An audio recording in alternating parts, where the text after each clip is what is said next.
Lasing ka ba? Hindi, medyo nahilo lang. Hi, I'm Carl. I'm Angelo, and we've been together for 7 years.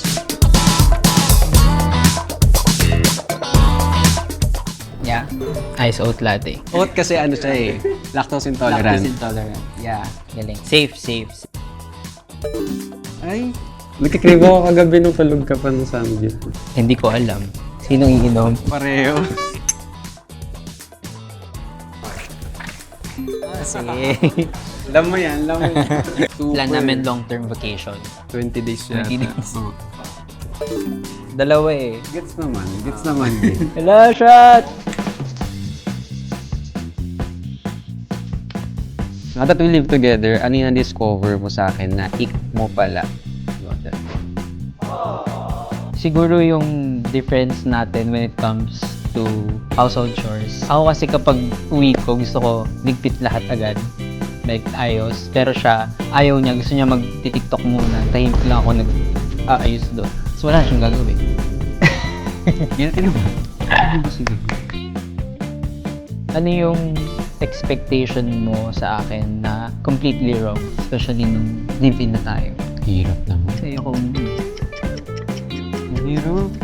Daya kasi wala. Kasi everything na in-expect ko sa'yo, nagagawa mo.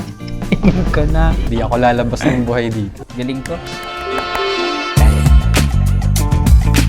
Travel together. Doon mo talaga ma-realize kung sino talaga siya. And then, malalaman mo kung ano yung mga behavior niya talaga. And then, yung challenges ng pag-navigate ng new country. Mas magiging okay yung flow nyo pag nag-live-in na kayo. Nung nag-live-in tayo together, ang dami ko rin na-discover na differences natin in terms of doing stuff. I think that's something na napag-usapan na namin, na-settle na namin. Malaking bagay yung nagli-live-in kayo together kasi it's part of testing the waters kung compatible kayo. Kasi it's something na hindi mo lagi madidiscover pag nagde-date lang kayo sa labas. Grabe, iba talaga pag nakashot ka.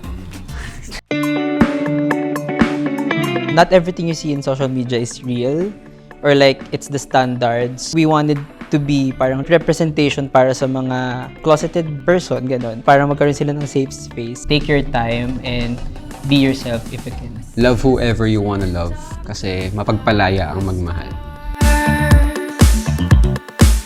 This has been Angelo And Carl, for H&M, Happy Pride!